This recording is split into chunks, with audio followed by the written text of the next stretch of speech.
ദൈവതിരുനാമത്തിന് മഹത്വം ഉണ്ടായിരിക്കട്ടെ. ആദരണീയനായ കോർപ്പിസ്കോപ്പ അച്ഛൻ, വന്യ വൈദികരെ, എന്നെ കേൾക്കുന്ന സ്നേഹമുള്ള അമ്മമാരെ, ഈ കഴിഞ്ഞ ക്രിസ്തുമസിൻ്റെ കാലത്ത് വീട്ടിലൊരു ദിവസം അത്താഴമൊക്കെ കഴിഞ്ഞ് ഒരല്പനേരം ഷാലോം TV കാണുകയാണ്. കൂടെ അമ്മ ഇരിപ്പുണ്ട്. ഏതൊരു മനുഷ്യരും അനുഭവിക്കുന്നത് പോലെ സങ്കടത്തിൻ്റെ കയത്തിൽ കഴുത്തറ്റം നിൽക്കുന്ന ഒരു സമയമാണ്. അപ്രതീക്ഷിതമായിട്ടിങ്ങനെ TV-യിലെ ആ ഒരു പ്രസംഗം കേട്ടുകൊണ്ടിരിക്കുമ്പം ഒരു തിരുവചനം മരുഭൂമിയിൽ പെയ്യുന്ന മഴ പോലെ ഇങ്ങനെ ഞങ്ങളുടെ ഉള്ളിലേക്ക് പെയ്തിറങ്ങാൻ തുടങ്ങി. ഈ പരിശുദ്ധ വേദപുസ്തകത്തിൽ ഇത്രയും മനോഹരമായ ഒരു വചനമുണ്ടെന്ന് എനിക്ക് അതുവരെ അറിയില്ലായിരുന്നു. പൊള്ളുന്ന ജീവിത ഇടങ്ങളിലേക്ക് അതിങ്ങനെ പെയ്തിറങ്ങി തണുപ്പും ബലവും തരാൻ തുടങ്ങി. തൃപ്തിയോടെ ആ പ്രഭാഷണം അവസാനിച്ച് ഉറങ്ങാൻ കിടന്നു. അതിൻ്റെ ബലം ഇന്ന് വരെയും വഴി നടത്തുന്നത് കൊണ്ട് എൻ്റെ മുമ്പിലിരിക്കുന്ന പ്രിയപ്പെട്ടവരോട് ആ ഒരു തിരുവചനം പങ്കുവെക്കാനാണ് ആഗ്രഹിക്കുന്നത്. ഒരുപക്ഷെ നിങ്ങൾ വായിച്ചതാവാം, കേട്ടതാവാം. ആ വചനം ഇപ്രകാരമാണ്: അത്തിവൃക്ഷം കായ്ക്കുന്നില്ലെങ്കിലും, മുന്തിരിയിൽ ഫലങ്ങൾ ലഭിക്കുന്നില്ലെങ്കിലും, ഒലിവ് വിളതരുന്നില്ലെങ്കിലും, വയലുകൾ ധാന്യം നൽകുന്നില്ലെങ്കിലും, ആലയിൽ ആടുകൾ അറ്റുപോയാലും, തൊഴുത്തിൽ പശുക്കൾ നഷ്ടമായാലും, ഞാൻ കർത്താവിൽ ആനന്ദിക്കും, എൻ്റെ രക്ഷയുടെ ദൈവത്തിൽ സന്തോഷിക്കും. ഹബക്കൂക്ക് പ്രവാചകന്റെ പുസ്തകം 3-ാം അധ്യായം 17-ാം വാക്യം. ഒരു നഷ്ടങ്ങളുടെ ഒരു വലിയ വിവരപ്പട്ടിക വായിച്ചിട്ടാണ് ഈ വചനം പറയുന്നത്. അത്തിവൃക്ഷം പൂക്കാതിരിക്കട്ടെ, കുഴപ്പമില്ല. മുന്തിരി ഫലം നൽകാതിരിക്കട്ടെ, കുഴപ്പമില്ല. ഒലിവ് കായ്ച്ചില്ലെങ്കിലും കുഴപ്പമില്ല. ഞാൻ ഓമനിച്ച് വളർത്തുന്ന എൻ്റെ ആലയിലെ ആടുകൾ അറ്റുപോകട്ടെ, കുഴപ്പമില്ല. എൻ്റെ ഉപജീവനത്തിൻ്റെ പശുക്കിടാങ്ങളും പശുക്കളും നഷ്ടമാകട്ടെ, കുഴപ്പമില്ല. ഞാൻ കർത്താവിൽ ആനന്ദിക്കും. സ്നേഹമുള്ളവരെ, നമ്മൾ ഉപയോഗിക്കുന്ന ബൈബിൾ സൊസൈറ്റിയുടെ വേദപുസ്തകത്തിൽ ഒരു നെഗറ്റീവ് രീതിയിലാണ് ഇത് കിടക്കുന്നത്. ഒരു ശിക്ഷയുടെ വചനം പോലെ കിടക്കുന്നത്. അത്തിവൃക്ഷം പൂക്കത്തില്ല, മുന്തിരി തളിർക്കത്തില്ല, അങ്ങനെ ഇല്ല എന്നുള്ള രീതിയിലല്ല ശരിക്കും ഈ വചനം കിടക്കുന്നത്. ഇതിൻ്റെ യഥാർത്ഥമായ പരിഭാഷയിൽ though the fig tree did not blossom എന്ന് പറഞ്ഞ് കിടക്കുന്നത്. തോ എന്ന് പറയുന്നൊരു ഇംഗ്ലീഷ് ഗ്രാമറ്റിക്കൽ ഭാഗം ചേർത്തിട്ടുണ്ട്. അതായത് ഇല്ലെങ്കിലും അല്ലെങ്കിൽ എങ്കിലും എന്ന് പറയുന്നതാണ് ഇതിൻ്റെ യഥാർത്ഥ അർത്ഥം എന്ന് പറയാം. നിങ്ങളത് ആ ഒരു ശ്രദ്ധയോടെ വേണം വായിക്കാൻ. എൻ്റെ ഉപജീവനത്തിൻ്റെ വഴി അടഞ്ഞാലും, എൻ്റെ ഓമന മൃഗങ്ങൾ നഷ്ടമായാലും, ഞാൻ പട്ടിണി കിടന്നാലും, ഈ എന്നാലും എന്നൊരു പ്രയോഗമുണ്ട്. എന്നിട്ടാണ് പറയുന്നത് ഞാൻ കർത്താവിൽ ആനന്ദിക്കും. ഇതൊക്കെ സംഭവിച്ചാലും ഞാൻ കർത്താവിൽ ആനന്ദിക്കും. പഴയ നിയമത്തിൽ എനിക്ക് തോന്നുന്നു 3 അധ്യായങ്ങൾ വരുന്ന ഒരു പ്രവചനമാണ് ഹബക്കൂക്ക് പ്രവാചകന്റെ പുസ്തകം. ഒരു പരാതിയോടെ ആരംഭിക്കുന്ന ഒരു പുസ്തകമാണ്. ദൈവത്തോടൊരു പരാതിയാണ് പ്രവാചകൻ ആദ്യം പറയുന്നത്. കർത്താവേ, നീ ഇതൊന്നും കാണുന്നില്ലേ? അക്ഷരാർത്ഥത്തിൽ നാടും നഗരവും വീടും മനുഷ്യരും എല്ലാം നശിച്ച് തകർന്നിരിക്കുന്നൊരു സമയം, ശത്രുഭയത്തിലിരിക്കുന്നൊരു സമയത്താണ് പ്രവാചകൻ പ്രാർത്ഥന ആരംഭിക്കുന്നത് പരാതിയോടെ. നമ്മൾ അങ്ങനെ പ്രാർത്ഥിക്കാറുണ്ടല്ലോ അല്ലേ? താങ്ങാനാവാത്ത നൊമ്പരങ്ങളോടെ പള്ളി വന്നിരിക്കുമ്പം, കർത്താവേ, നീ ഇത് കാണുന്നില്ലേ? നമ്മൾ എത്രയോ തവണ ചോദിച്ചിരിക്കുന്നു, കർത്താവ് ഇത് കാണുന്നില്ലയോ? ഹബക്കൂക്ക് പ്രവാചകൻ ഈ ചോദ്യത്തോടാണ് ഈ പുസ്തകം ആരംഭിക്കുന്നത്. അതിനുശേഷം ഒരു പ്രതികരണം നടത്തുന്നു. അതിനുശേഷം കർത്താവിൻ്റെ ഒരു മറുപടി കിട്ടുന്നു. അതിൻ്റെ ശേഷം ഈ പ്രവാചകൻ ഒരു പ്രാർത്ഥന പ്രാർത്ഥിക്കുന്നു.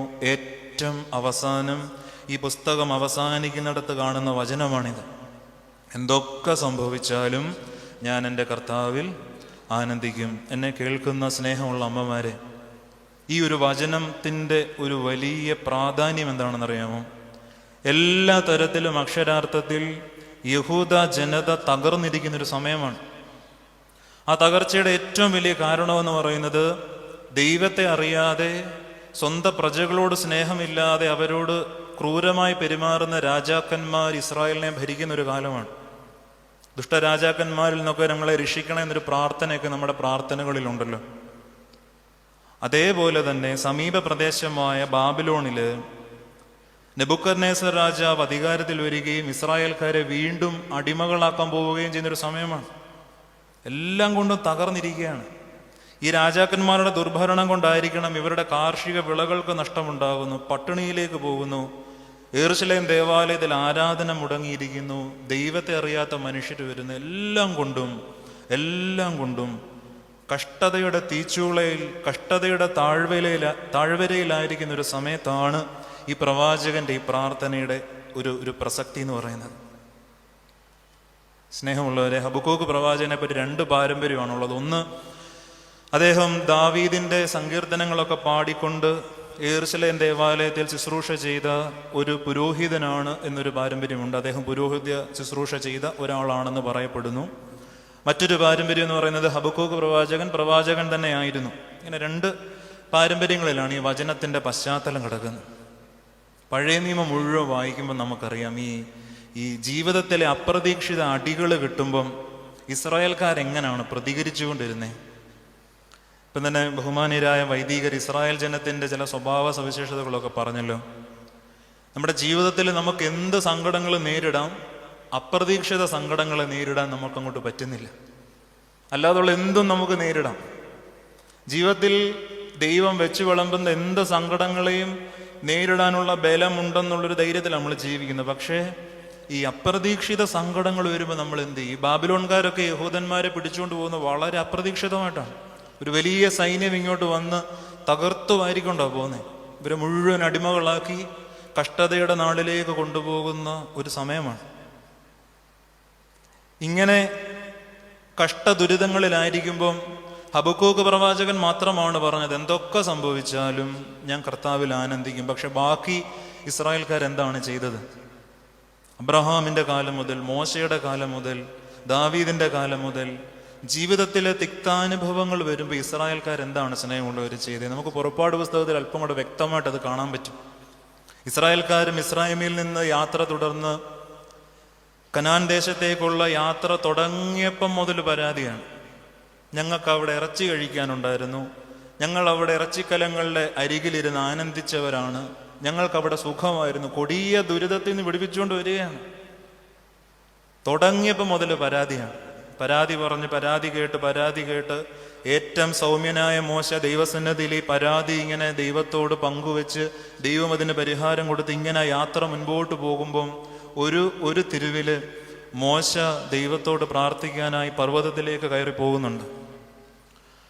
മോശ പ്രാർത്ഥനയ്ക്ക് വേണ്ടി ദൈവസന്നിധിയിലേക്ക് കടന്നുപോയി 40 ദിനരാത്രങ്ങൾ അവിടെ ചെലവഴിക്കുമ്പം ഈ മനുഷ്യർക്ക് വീണ്ടും സംശയം, ശരിക്കും ഞങ്ങളെ വിളിച്ചത് ദൈവം തന്നെയാണോ?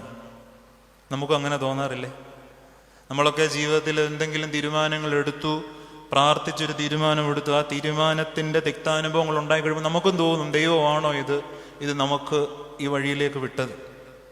ഇസ്രായേൽക്കാർക്ക് അങ്ങനെ ഒരു സന്ദേഹം വന്നപ്പോൾ ഒരു അഹറോനോട്, പുരോഹിതനോട് പറഞ്ഞു, ഞങ്ങളെ വിളിച്ചുകൊണ്ട് വന്ന മോശയ്ക്ക് എന്ത് പറ്റിയെന്നറിയത്തില്ല, ഞങ്ങൾക്ക് ആരെ വേണം? ഞങ്ങൾക്കൊരു ദൈവത്തെ വേണം. അഹറോൻ കാളക്കുട്ടിയെ ഉണ്ടാക്കി കൊടുത്തു. ഇത് ഇസ്രായേൽ മക്കളുടെ ഒരു സ്വഭാവമാണ് സ്നേഹമുള്ളവരെ. കഷ്ടതകൾ വരുമ്പം കാളക്കുട്ടിയിലേക്ക് തിരിഞ്ഞു പോകും. വളരെ ശ്രദ്ധിക്കാൻ ഏറ്റവും സ്നേഹത്തോടെ ഞാൻ നിങ്ങളോടൊരു കാര്യം പറയട്ടെ. ജീവിതത്തിൻ്റെ ദുരിതമുഖങ്ങളിൽ നമ്മൾ കാളക്കുട്ടികളുടെ പിന്നാലെ പോയിട്ടുണ്ടോ? നമ്മൾ വളരെ ശ്രദ്ധിക്കണം. നമ്മൾ ഒറ്റ നോട്ടത്തിൽ നോക്കുമ്പോൾ നമുക്ക് മനസ്സിലാകത്തില്ല.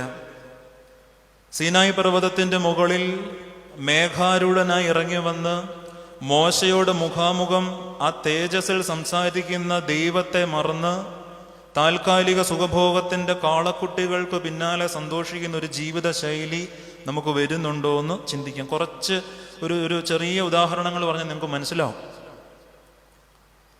നമ്മുടെയൊക്കെ പള്ളികളിൽ പെരുന്നാളിന് ചെമ്പെടുപ്പുണ്ടല്ലോ അല്ലേ? ചെമ്പെടുപ്പിനുണ്ടാവുന്ന ആൾക്കൂട്ട് വന്നുകൊണ്ട് ഞായറാഴ്ച പ്രഭാത നമസ്കാരത്തിൻ്റെ കൗമ ചൊല്ലുമ്പം ആ പള്ളി കാണുന്നില്ല.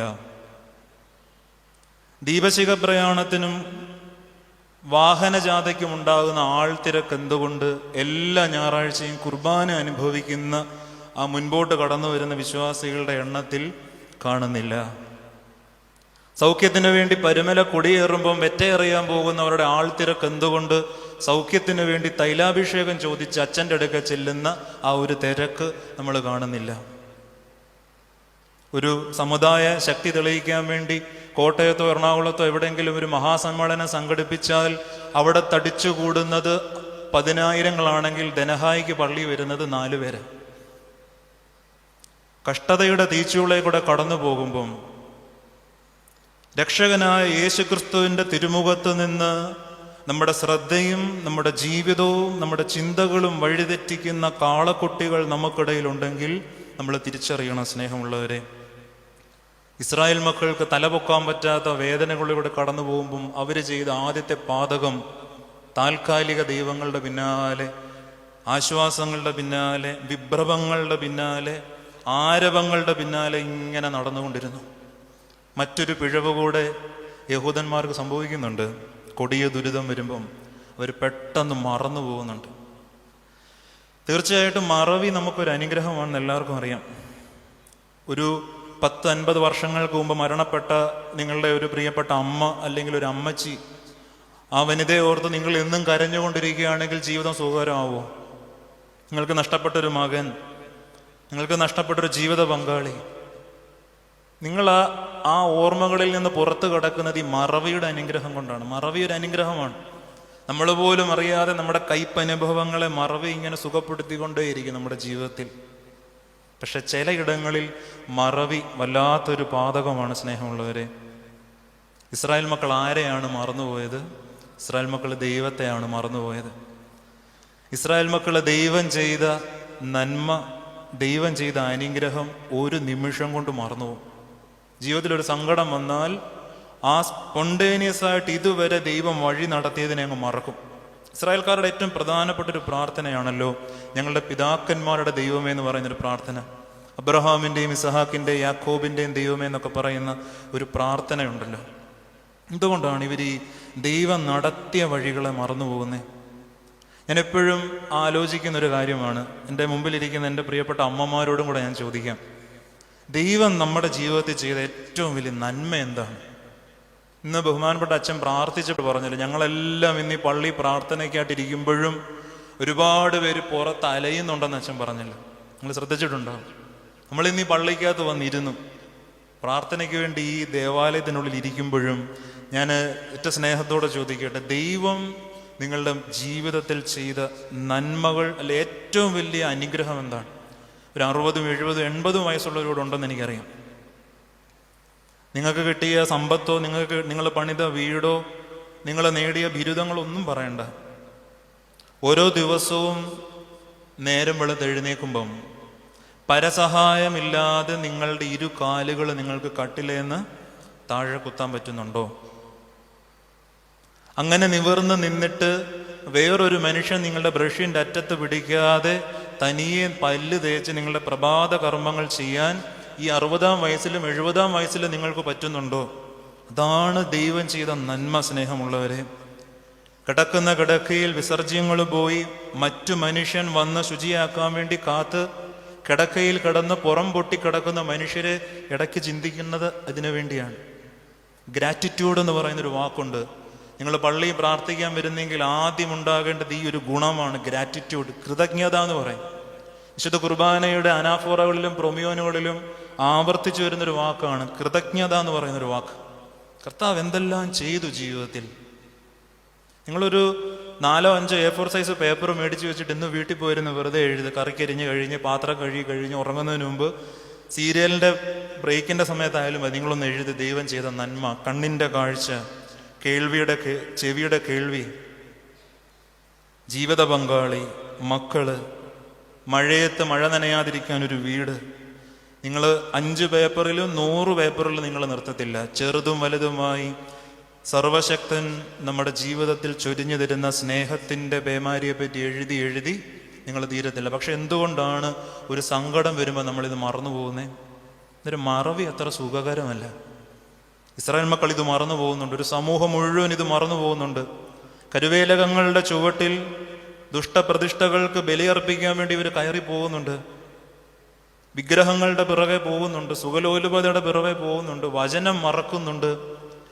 ഇങ്ങനെ കൊടിയ ദുരിതങ്ങളുടെ ഇടയിൽ കർത്താവിനെ മറന്ന്, പിതാക്കന്മാരുടെ വഴി മറന്ന്, ദൈവം ചെയ്ത നന്മ മറന്നൊരു സമൂഹം നിൽക്കുമ്പോഴാണ് ഹബക്കൂക്ക് പ്രവാചകൻ ഒരു 3 അധ്യായത്തിലെ മനോഹരമായ ഒരു പ്രതിഷേധവും ഒരു പ്രാർത്ഥനയും നമ്മുടെ മുമ്പിൽ തരുന്നത്, അത്തിമരം പൂക്കാതിരിക്കട്ടെ, മുന്തിരി കായ്ക്കാതിരുന്നോട്ടെ, ഒലിവ് ഫലം നൽകാതിരുന്നോട്ടെ, എൻ്റെ ഉപജീവനം നഷ്ടപ്പെട്ടുകൊള്ളട്ടെ, ഞാൻ കർത്താവിൽ ആനന്ദിക്കും. ബാബിലോൺകാരെന്നെ പിടിച്ചുകൊണ്ടു പോകട്ടെ, ഞാനും എൻ്റെ മക്കളും അടിമയിലായിക്കൊള്ളട്ടെ, ഞാൻ എന്ത് ചെയ്യും?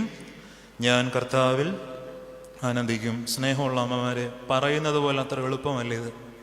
യഹൂദരെ സംബന്ധിച്ച് അത്തിമരം, അത്തിപ്പഴങ്ങളെന്ന് പറയുന്നത് അവരുടെ അന്നമാണ്. നമ്മളൊക്കെ ഗൾഫിൽ നിന്നൊക്കെ ആരെങ്കിലുമൊക്കെ വരുമ്പം കൊണ്ടുവരുമ്പം നമ്മൾ ഈ നേരം പോക്കിന് കഴിക്കുന്ന മധുരപലഹാരമാണെങ്കിൽ അവർക്കത് അന്നമാണ്. നമ്മുടെ ചോറിനോട് വേണമെങ്കിൽ അല്ലെങ്കിൽ എന്തെങ്കിലും ആ ചപ്പാത്തിയോടൊക്കെ വേണമെങ്കിൽ നിങ്ങൾ ഇങ്ങനെ താരതമ്യം ചെയ്ത് മനസ്സിലാക്കി, അവരുടെ അന്നമാണ്. അന്നം നഷ്ടപ്പെടുന്ന ഒരു കാലം. മുന്തിരിയുടെ വീഞ്ഞ്, മുന്തിരിയുടെ ചാറെന്ന് പറയുന്നത് പ്രധാന ഉപജീവനവും ആഹാരത്തിൻ്റെ ഒരു പങ്കുമാണ്, അതും നഷ്ടപ്പെടുന്നു. ഒലിവും ഒലിവെണ്ണയും അങ്ങനെ തന്നെ, ആലയിലെ ആടും തൊഴുത്തിലെ പശുക്കിടാക്കളും അങ്ങനെ തന്നെ. ഉപജീവനത്തെയും അന്നത്തെയും ആരോഗ്യത്തെയും സമ്പത്തിനെയും ഒരുപോലെ ദുരിതം കടന്നു പിടിച്ചാലും ഞാൻ കർത്താവിൽ ആനന്ദിക്കുമെന്ന് പറഞ്ഞാൽ അതത്ര നിസ്സാരമല്ല. സ്നേഹമുള്ളവരെ, ഒന്നാലോചിച്ച് നോക്കിയാൽ നമ്മളെല്ലാം എന്തെല്ലാം പ്രയാസങ്ങളിൽ കൂടെ കടന്നു പോകുന്നവരാ, എത്ര സങ്കടങ്ങളിൽ കൂടെ കടന്നു പോകുന്നവരാ നമ്മളെല്ലാം.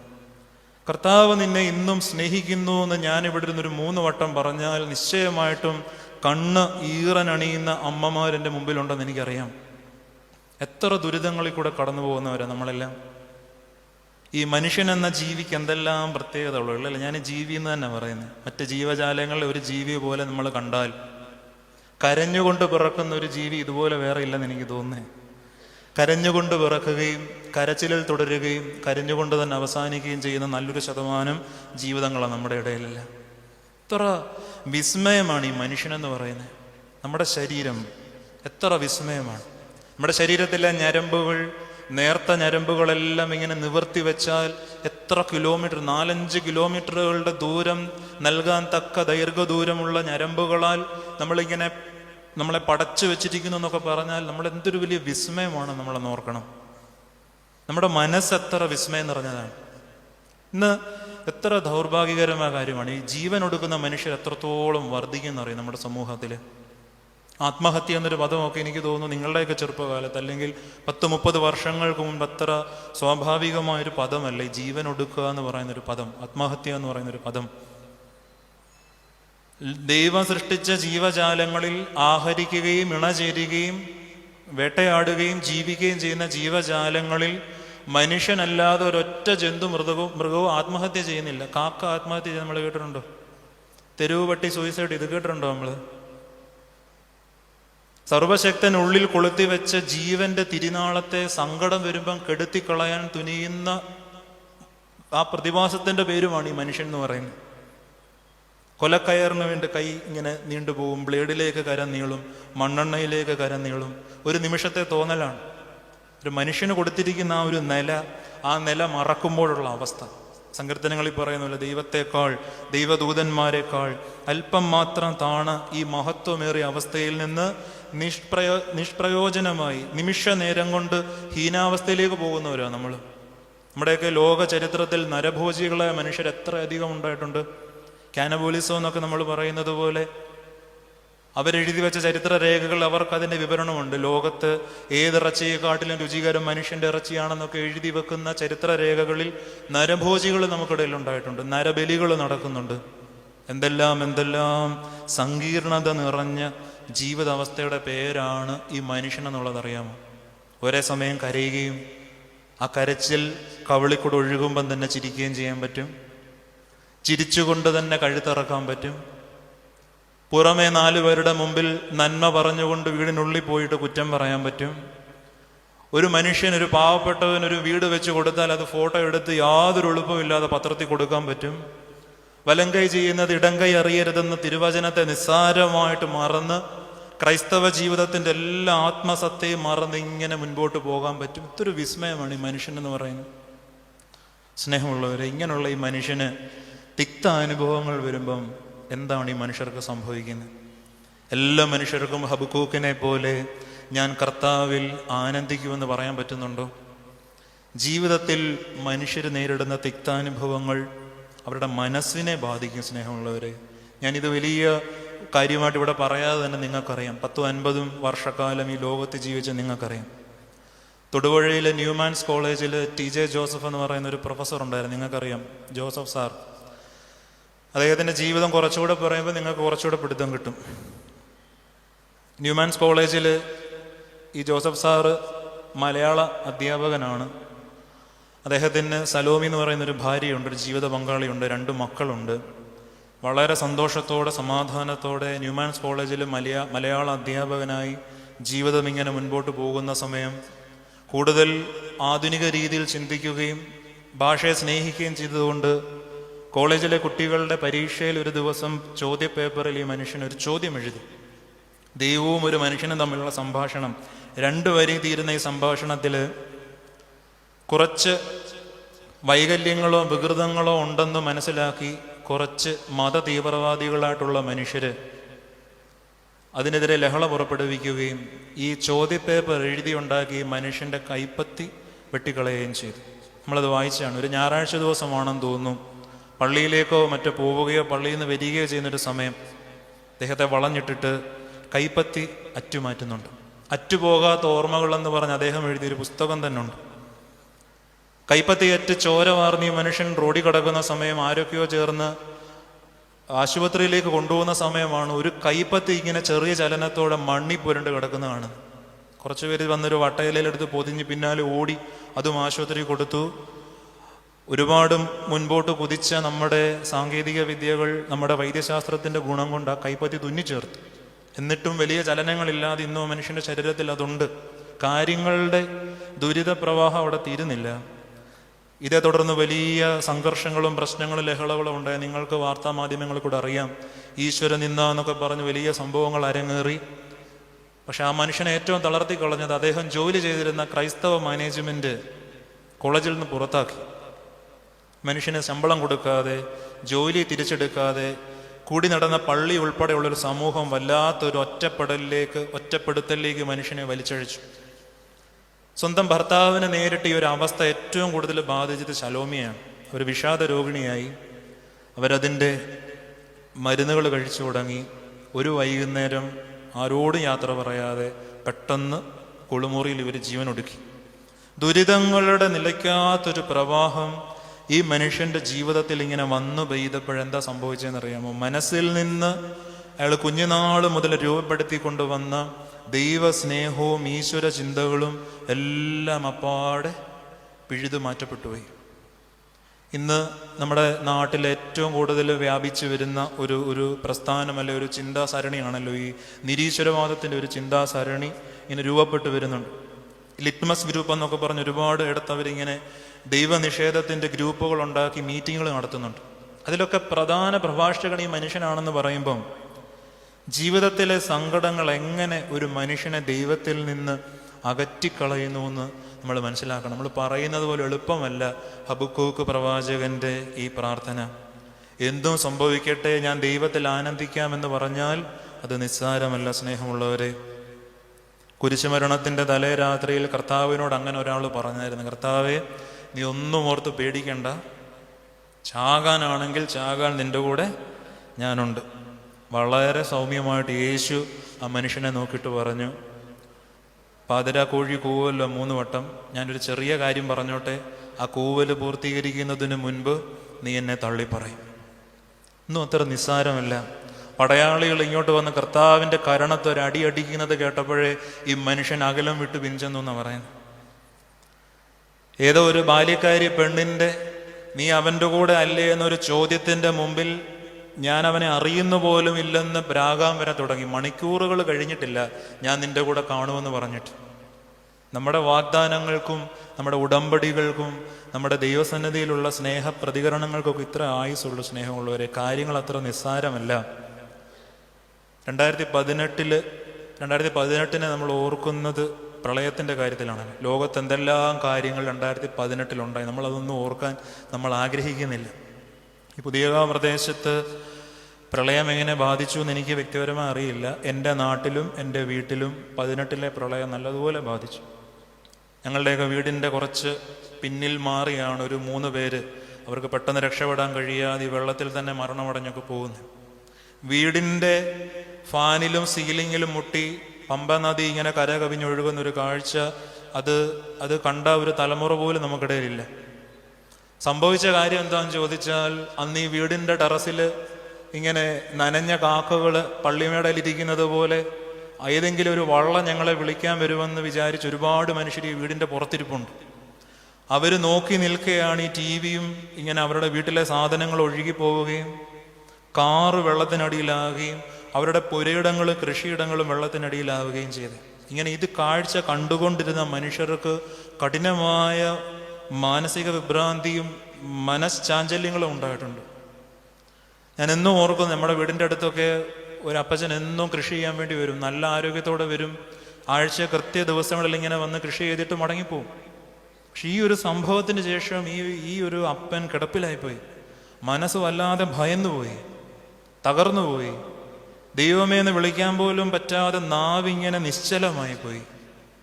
അധികം വൈകാതെ കിടപ്പിൽ തന്നെ അദ്ദേഹം മരണപ്പെടുകയാണ് ചെയ്തത്. ജീവിതത്തിൻ്റെ സങ്കടങ്ങളെ നേരിടാൻ നമുക്ക് ഇന്നും പറ്റുന്നില്ല. നമ്മൾ അത്രയ്ക്ക് അശക്തരാണ്. ഈ നവീന ചിന്താഗതിക്കാരൊക്കെ പറയുമല്ലോ, ഈ ബാവാ തിരുമേനി ഉൾപ്പെടെയുള്ള പരിശുദ്ധ പിതാക്കന്മാരെന്തിനാണ് ബലി അർപ്പിക്കുമ്പം ബലഹീനനും പാപിയുമായ ദാസനെന്ന് ഇങ്ങനെ പറയുന്നേ? പരുമല തിരുമേനി വരെ പറഞ്ഞിട്ടുണ്ട്.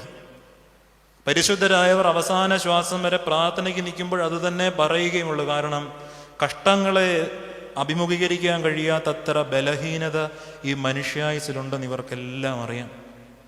നമ്മൾ അത്രയ്ക്ക് നിസ്സാരപ്പെട്ട മനുഷ്യരാണ്. കുറച്ച് നാളുകൾക്ക് മുമ്പ് ഒരു പോപ്പുലർ ഫിനാൻസിൻ്റെ ഒരു തട്ടിപ്പ് നമുക്കിടെ നടന്നല്ലോ. അധികം പലിശ കിട്ടുമെന്നൊക്കെ പറഞ്ഞ് ഒരുപാട് പേര് കൊണ്ട് പണം അതിൽ നിക്ഷേപിച്ച്, ഈ പെൻഷൻ കിട്ടുന്ന പൈസയും അല്ലാതുള്ള വരുമാനങ്ങളെല്ലാം കൊണ്ട് അതിലാണ് നിക്ഷേപിച്ച് മുഴുവൻ. ഒരു സുപ്രഭാതത്തിൽ മുച്ചോട് ഇത് മുഴുവൻ പോയെന്നറിഞ്ഞപ്പോഴും ഇതേ സംഭവം മനുഷ്യർക്ക് പറ്റി. എനിക്ക് പരിചയത്തിലുള്ളൊരു പിതാവിന് ഇതാ സംഭവിച്ച. സംസാരിക്കുന്നില്ല, ഡ്രസ്സ് മാറണമെന്നില്ല, ആഹാരം കഴിക്കാൻ മറക്കുന്നു. 10-20 ലക്ഷത്തിനപ്പുറം തുകയോളം മറ്റും നഷ്ടപ്പെട്ടു പോയി. സ്നേഹമുള്ളവരെ, ഈ ലോകത്ത് മനുഷ്യർ എത്ര വൈവിധ്യമുള്ളവരായാലും, എത്ര ഭാഷകൾ സംസാരിക്കുന്നവരായാലും, എത്ര സംസ്കാരങ്ങൾ ജീവിക്കുന്നവരായാലും, ഈ മനുഷ്യരെല്ലാം കോർത്തിണക്കുന്ന ഏക ചരടെന്ന് പറയുന്നത് സങ്കടങ്ങളുടെ ഒരു വെള്ളിനൂല്, വേദനകളുടെയും നൊമ്പരങ്ങളുടെ ഒരു അദൃശ്യ വെള്ളിനൂല്. ഭാഷകൾക്കും രാജ്യങ്ങൾക്കും അതിർത്തികൾക്കും അപ്പുറം നമ്മളെല്ലാം ഇങ്ങനെ വരിഞ്ഞു മുറുകി നിർത്തുന്നുണ്ട്. കറുത്തവൻ്റെയും വെളുത്തവൻ്റെയും, ഭാഷകൾ കൂടിയവൻ്റെയും കുറഞ്ഞവൻ്റെയും, സംസ്കാരമുള്ളവൻ്റെയും പഠനമുള്ളവൻ്റെയും, ഉദ്യോഗസ്ഥൻ്റെയും കൃഷിക്കാരൻ്റെയും എല്ലാം ശരീരം നോവുന്നത് ഒരുപോലെ. ഈ നോവിനെ നമ്മൾ എങ്ങനെ അതിജീവിച്ച് ഞാൻ കർത്താവിൽ ആനന്ദിക്കുമെന്ന് എങ്ങനെ നമുക്ക് പറയാൻ പറ്റുന്നേ? നമുക്കങ്ങനെ ഒന്ന് പറയാൻ പറ്റണ്ടേ? നമ്മുടെ ശിഷ്ട ആയുസ്സിലെങ്കിലും എന്തും വരട്ടെ, എന്തും സംഭവിക്കട്ടെ, എൻ്റെ ആരോഗ്യം പോകട്ടെ, എൻ്റെ വീട്ടിലെ രോഗങ്ങൾ വരട്ടെ, ഞാൻ കർത്താവിൽ ആനന്ദിക്കുമെന്ന് എങ്ങനെയാണ് സ്നേഹമുള്ളവരെ പറയാൻ പറ്റുന്നത്? ഈ നമ്മളെപ്പോലുള്ള സാധാരണ മനുഷ്യർ, നമുക്കൊരു തരത്തിലും തല നിവർത്താൻ പറ്റാത്ത ഇത്തരം സങ്കടങ്ങളുണ്ടല്ലോ. നമ്മൾ പ്രത്യേകിച്ച് പരിശുദ്ധനായ അഹത്തള്ള ബാവയൊക്കെ ഓർക്കുന്നൊരു സമയമാണ്. അഹത്തള്ള ബാവയുടെ സഭാചരിത്രങ്ങളിൽ എനിക്ക് തോന്നുന്നു അദ്ദേഹത്തെ പറ്റി പറയുന്നത് he has an appearance and sudden disappearance എന്നാണ് പറയുന്നത്. പെട്ടെന്നൊന്ന് വന്ന് പെട്ടെന്നൊന്ന് പോയൊരു മനുഷ്യന്. അതിൻ്റെ ചരിത്ര ഭാഗങ്ങൾ പുതിയ പള്ളിയിലിരിക്കും, നിങ്ങൾക്ക് അറിയാമെന്നാണ് ഞാൻ മനസ്സിലാക്കുന്നത്. നമ്മുടെ രക്ഷാർത്ഥം, നമ്മുടെ സഭയുടെ സ്വതസിദ്ധമായ അതിൻ്റെ തലക്കെട്ടിന് വേണ്ടി, അതിൻ്റെ വ്യക്തിപ്രഭാവത്തിന് വേണ്ടി നമ്മളെ സഹായിക്കാൻ കടന്നു വന്നൊരു പിതാവാണ്. ചില കാരണങ്ങളാൽ അദ്ദേഹം മരണപ്പെട്ടു. മറ്റു ചരിത്രത്തിൽ പറയുന്ന അദ്ദേഹം ഗോവൻ ജയിലിൽ അടയ്ക്കപ്പെട്ടു. അങ്ങനെ പല ചരിത്ര ഭാഗങ്ങളാണ്. ഞങ്ങളെ നയിക്കാൻ വന്ന അഹത്തള്ള ബാവ എന്ന വന്യപിതാവിനൊരു ദുരിതം വന്നപ്പം അക്കാലത്തെ നസ്രാണി ക്രൈസ്തവർ ചെയ്തത് എന്താണ്? തുടർന്ന് വന്നത് ഈ കൂനംകുരിശ് സത്യമാണ് അവർ ചെയ്തത്. കൂനംകുരിശ് സത്യമെന്നൊക്കെ പറഞ്ഞ് ഇതിനെ ഭയങ്കരമായി ഇങ്ങനെ അലങ്കരിക്കുന്നതിന് മുമ്പ് ഒരു നിസ്സാര കാര്യമായിട്ട് നമുക്കിതിനെ നിർവചിക്കാൻ പറ്റും. ഞങ്ങളെ നയിക്കാൻ വന്നൊരു പിതാവ് ഞങ്ങളിൽ നിന്ന് അപ്രത്യക്ഷപ്പെട്ടു പോയി. ഒരു മനുഷ്യനെ സഹായിക്കാനില്ലെന്ന് കണ്ടപ്പം ഞങ്ങളെല്ലാം കൂടെ ചേർന്ന് എന്ത് ചെയ്തു? ഞങ്ങൾ കുരിശിനെ തൊട്ടു. അതാ അവിടെ സംഭവിച്ചേ. വേറൊരു തലത്തിൽ പറഞ്ഞ, മട്ടാഞ്ചേരിയിൽ ഒരു പള്ളി ഉണ്ടായിരുന്നു, അവിടെ ഒരു കൽക്കുരിശ് ഉണ്ടായിരുന്നു. ആയിരം ലക്ഷം മനുഷ്യരവിടെ ഒത്തുകൂടി, പ്രതിഷേധം കൊണ്ടും നൊമ്പരം കൊണ്ടും ഒത്തുകൂടി. പരിശുദ്ധ ഹത്തള്ളാബാവയുടെ വിയോഗത്തിൽ മനം തകർന്നൊത്തുകൂടി. ഞങ്ങൾക്ക് എന്താണ് ചെയ്യാനുള്ളത്? ഞങ്ങൾക്ക് ഒന്നേ ചെയ്യുകയുള്ളൂ, ഞങ്ങൾക്ക് പ്രതിജ്ഞ എടുക്കണം, സത്യമെടുക്കണം. എവിടെ തൊടണം? കുരിശിൽ തൊടണം. എല്ലാവർക്കും കൂടെ തൊടാൻ പറ്റാത്തത് കൊണ്ട് വടം കെട്ടി വലിച്ച് ആ കുരിശിൻ്റെ താഴ്ഭാഗം അടർന്ന് അതിങ്ങനെ ചാഞ്ഞ് അത് കൂനം കുരിശ് സത്യമെന്നൊക്കെ നമ്മളിങ്ങനെ വിവരിക്കുമ്പം ഒറ്റ കാര്യം അവിടെ സംഭവിച്ചുള്ളൂ. നല്ല നൊമ്പരത്തിൽ ഇവരെന്താ ചെയ്തേ? ഒരു കുരിശിനെ തൊട്ടു. ജീവിതത്തിലെ സങ്കടങ്ങളിൽ നമുക്കുള്ളൊരൊറ്റ പോംവഴി ഇതാണ് സ്നേഹമുള്ളവരെ. യേശു ക്രിസ്തു എത്ര മനോഹരമായിട്ട് വേദപുസ്തകത്തിൽ പറയുന്നു, നിന്റെ കുരിശെടുത്തുകൊണ്ട് എൻ്റെ പിന്നാലെ വരിക. നമ്മൾ ബാക്കി എല്ലാ വചനങ്ങളും ഇങ്ങനെ ആവർത്തിക്കും. ദൈവം സ്നേഹമാകുന്നു, ദൈവം വെളിച്ചമാകുന്നു, സമൃദ്ധിയുടെ ദൈവത്തെപ്പറ്റി നമ്മൾ പ്രസംഗിക്കും, രോഗസൗഖ്യം കൊടുക്കുന്ന ദൈവത്തെപ്പറ്റി നമ്മൾ പ്രസംഗിക്കും. അവനവൻ്റെ കുരിശ് മറ്റൊരു മനുഷ്യനും താങ്ങാനില്ലാതെ തന്നെ കുനിഞ്ഞെടുത്ത് എൻ്റെ പിന്നാലെ വരിക എന്ന് പറയുന്നൊരു വചനം നമ്മൾ അധികം ഉപയോഗിക്കാറില്ല. യേശുക്രിസ്തു ഇത് പറയുമ്പോൾ തന്നെ യേശുക്രിസ്തുവിൻ്റെ ജീവിതത്തിൽ ഇത് സംഭവിക്കുന്നുണ്ട്. പീലാത്തോസിൻ്റെ മണ്ഡപത്തിൽ നിന്ന് ബറാബാസിനെ ചോദിച്ചു വാങ്ങിയിട്ട് നല്ലപോലെ അടിച്ച് ശരീരത്തിൽ പരിക്കേൽപ്പിച്ചിട്ട് തറയ്ക്കപ്പെടാനുള്ള കുരിശുമായിട്ട് കർത്താവ് നടത്തുന്ന ഒരു യാത്രയുണ്ടല്ലോ. 14 സ്ഥലങ്ങളെന്നൊക്കെ പറഞ്ഞ് കത്തോലിക്ക സഹോദരങ്ങൾ അതിന് കുറച്ചുകൂടെ മാറ്റുകൂട്ടുന്നുണ്ട്. ഈ യാത്രയിൽ ചോരവാർന്ന് യേശു മുട്ടുമടങ്ങി വീഴുന്നിടത്ത് ഇവര് അടിച്ചു വീണ്ടും എഴുന്നേൽപ്പിക്കും. ഒരു തരത്തിലും ഈ കുരിശുകൊണ്ട് ഈ മനുഷ്യനെ കൊന്നു കയറാൻ പറ്റത്തില്ലെന്ന് മനസ്സിലായപ്പം ജനക്കൂട്ടത്തിൽ നിന്ന് ഒരാളെ വിളിക്കുന്നുണ്ട്, പടയാളികൾ. ശിമോൻ എന്ന് പറയുന്നൊരു മനുഷ്യൻ. പാഷൻ ഓഫ് ദി ക്രൈസ്റ്റ് എന്ന് പറഞ്ഞ മനോഹരമായ ഒരു ചിത്രമുണ്ടല്ലോ, നിങ്ങളതിലെ രംഗം ഓർക്കുന്നുണ്ടായിരിക്കും. ഈ ശിമോനും 2 അടി കൊടുക്കുന്നുണ്ട്. മടിച്ചു ചെന്നപ്പം വന്ന് ഇതെടുക്കാനാണ് പറയുന്നത്. ശിമയോനും കർത്താവും കൂടെ ചേർന്ന് കുരിശ് ചുമന്നുകൊണ്ട് കുന്നു കയറുന്ന ഒരു രംഗമുണ്ട് സ്നേഹമുള്ളവരെ. ഈ ശിമോനെ പറ്റി പറയുന്നത് ഈ ആഫ്രിക്കൻ ഭൂഖണ്ഡത്തിലെ ഖുറൈന എന്ന് പറഞ്ഞ സ്ഥലത്തു നിന്ന് വന്നൊരു മനുഷ്യനാണ്. യഹൂദ പശ്ചാത്തലമുള്ള ആളാണ്. പെസഹായുടെ വിരുന്നിൽ സംബന്ധിക്കാൻ വേണ്ടി വന്നതാണ്. സഭാചരിത്രത്തിൽ ഈ ശിമയോനൊരു സ്ഥാനമുണ്ട്. എന്താണെന്നറിയാമോ? ഈ മനുഷ്യൻ്റെ വീട്ടിൽ കുടുംബ സമാധാനമുള്ള മനുഷ്യനെ അല്ലായിരുന്നു ഈ ശിമയോൻ എന്ന് പറയുന്നത്. കുടുംബ സമാധാനമില്ല. എനിക്ക് തോന്നുന്നു എൻ്റെ മുമ്പിലിരിക്കുന്ന അമ്മമാർക്കും വീട്ടമ്മമാർക്കും നല്ലപോലെ അറിയാം, വീട്ടിൽ എന്ത് കിട്ടിയെന്ന് പറഞ്ഞാലും, ഡബിൾ ഡോറിൻ്റെ ഫ്രിഡ്ജ് വന്നാലും, ഓവൻ വന്നാലും, പ്രസ്റ്റീജിൻ്റെ മിക്സി വന്നാലും, ഓട്ടോമാറ്റിക് കാറ് വന്നാലും, മക്കൾ UK പോയാലും കുടുംബ സമാധാനമില്ലെങ്കിൽ ഒന്നുമില്ല. മക്കളെ ഓർത്ത്, ഭർത്താവിനെ ഓർത്ത് ഇങ്ങനെ നീറി കഴിയുന്ന എത്ര അമ്മമാരുള്ളേ. ഖുറൈനയിലെ ശിമോനെ പറ്റി പറയുന്നത് ഈ അദ്ദേഹത്തിൻ്റെ ഭാര്യ ഇദ്ദേഹത്തെ വകവെക്കാതെ മറ്റൊരു രീതി ജീവിക്കുന്ന ഒരു സ്ത്രീ എന്നൊരു ലേബലുണ്ട്. കൂടാതെ ഇദ്ദേഹത്തിൻ്റെ മക്കളായ അലക്സാണ്ടർ രൂഫേസും, ഒരു 2 പേരും ഇങ്ങനെ തോന്നിയ പോലെ ജീവിക്കുന്ന മക്കളാണ്. ഈ പ്രയാസങ്ങളും കൊണ്ടാണ് ഈ മനുഷ്യൻ ഈ കുരിശു ചുമക്കാൻ വേണ്ടി വന്നത്. ഈ സങ്കടങ്ങളോടെ തന്നെ സ്വന്തം ജീവിതം തന്നെ ചുമക്കുന്നു എന്നൊരർത്ഥത്തിൽ ഈ കുരിശു ചുമന്ന് കർത്താവിൻ്റെ കൂടെ ഇങ്ങനെ പോകുന്നത്. സ്നേഹമുള്ളവരെ, പിന്നീടുള്ള ചരിത്രം, ഈ ഉയർപ്പിന് ശേഷം ശിമയോൻ തിരികെ വീട്ടിൽ ചെന്നപ്പം കുടുംബത്തിനുണ്ടാകുന്നൊരു മാറ്റമുണ്ട്. അലക്സാണ്ടറും രൂഫേസും എന്ന 2 മക്കളും അവരുടെ വഴി വിട്ട് അനുദപിച്ച് ദൈവത്തിലായി തീർന്നു, ഭാര്യയും ദൈവത്തിലായി തീർന്നു. പൗലോസ്ലീഹയുടെ മിഷണറി യാത്രയിൽ ഈ അലക്സാണ്ടറിൻ്റെ രൂഫേസിൻ്റെ പേരുകളുണ്ട്. കുരിശ് ചുമക്കുക എന്ന് പറയുന്നത് എത്ര മനോഹരമാണ് സ്നേഹമുള്ളവർ. നമ്മളൊക്കെ ഇവനെ എൻ്റെ ജീവിതത്തിലെ കുരിശാണ്, ഇതെൻ്റെ ജീവിതത്തിലെ കുരിശാണ്, ഇങ്ങനൊരു കുരിശാണല്ലോ എന്നൊക്കെ പറഞ്ഞ് നമ്മൾ ആ പദം വല്ലാതെ ഫലിതവൽക്കരിച്ച് നമ്മൾ ഭയങ്കര തമാശയാക്കി കളഞ്ഞു. വളരെ ശ്രേഷ്ഠമായൊരു പ്രയോഗമാണ് സ്നേഹമുള്ളവരെ. ക്രൈസ്തവരായി നമ്മളെ സംബന്ധിച്ച് ഈ സഹനമെന്ന ഒരു പദമില്ലാതെ നമുക്കൊരു ജീവിതമില്ല. വിശുദ്ധ സഹനങ്ങളെന്ന് വേണമെങ്കിൽ നിങ്ങൾക്ക് അതിനെ പേര് കൊടുക്കാം നിങ്ങൾക്ക്. അതുകൊണ്ട് ജീവിതത്തിലെ സങ്കടങ്ങളിൽ കുനിഞ്ഞ് താഴ്ന്ന് സ്വന്തം കുരിശെടുത്ത് യേശുവിൻ്റെ പിന്നാലെ പോകാൻ നമ്മൾ പഠിച്ചിട്ടുണ്ടോ? അതാണ് ഒരു പാഠമെന്ന് പറയുന്നത്. രണ്ടാമത്തെ ഒരു തലം, ഹബക്കൂക്കിൻ്റെ പ്രാർത്ഥനയിൽ പറയുന്നത് പോലെ, അത്തിവൃക്ഷത്തിൻ്റെയും ഒലിവിൻ്റെയും കന്നുകാലികളുടെ നഷ്ടമെന്ന് പറയുന്നത് പോലെ ജീവിതത്തിലെ നഷ്ടങ്ങളെ നമ്മൾ എങ്ങനെയാണ് അഭിമുഖീകരിക്കുന്നത്? ഇതാണ് ജീവിതത്തിലെ ഏറ്റവും വലിയ നഷ്ടമെന്ന് പറയുന്നത്. എനിക്കൊന്ന് ഒരു മനുഷ്യൻ്റെ നഷ്ടവ്യാപ്തിയെപ്പറ്റി വേറൊരു മനുഷ്യനോട് പറഞ്ഞാൽ മനസ്സിലാകണമെന്നില്ല. കാരണം അവനവൻ ഏറ്റവും പ്രിയപ്പെട്ടത് എന്താണോ അത് നഷ്ടപ്പെടുന്നതിൻ്റെ നഷ്ടവേദനയാണ് ഏറ്റവും വലിയ നഷ്ടമെന്ന് പറയുന്നത്. കഴിഞ്ഞ കുറച്ച് മാസങ്ങളായിട്ട്, ഒരു ഒക്ടോബർ മാസം മുതൽ പല കാരണങ്ങൾ കൊണ്ട് ഈ ആശുപത്രികളുടെ ഓങ്കോളജി വാർഡിൽ കയറി ഇറങ്ങുന്ന ഒരാളാണ് ഞാൻ. പല കാരണങ്ങൾ കൊണ്ട് മറ്റൊരു ഹോസ്പിറ്റൽ ഡിപ്പാർട്ട്മെൻറ്റിലും കാണാൻ പറ്റാത്തതുപോലെ നമ്മുടെ നെഞ്ചിങ്ങനെ കുത്തിത്തുളയ്ക്കുന്ന കാഴ്ചകളാണ് ഈ കീമോ ചെയ്യുന്നിടത്തും ആശുപത്രി വരാന്തകളിലും ഒക്കെ കാണാൻ പറ്റുന്നത്. ഒരു ആണൊരുത്തിനൊരിച്ചിരി നെറ്റി കയറി കഷണ്ടിയായാൽ അത്ര വലിയ വിഷയമല്ല. 23, 19, 30 വയസ്സുള്ള സ്ത്രീകൾ കീമോയുടെ ക്ഷീണത്തിൽ മുടി മുഴുവൻ നഷ്ടപ്പെട്ട് ഇങ്ങനെ ഒഴിഞ്ഞ ശിരസുമായി തലയിൽ ഒരു കഷ്ണം തുണിയും ചുറ്റി ഇങ്ങനെ ഇരിക്കുന്ന ഒരു കാഴ്ചയുണ്ടല്ലോ, നിങ്ങൾ കണ്ടിട്ടുണ്ടോ?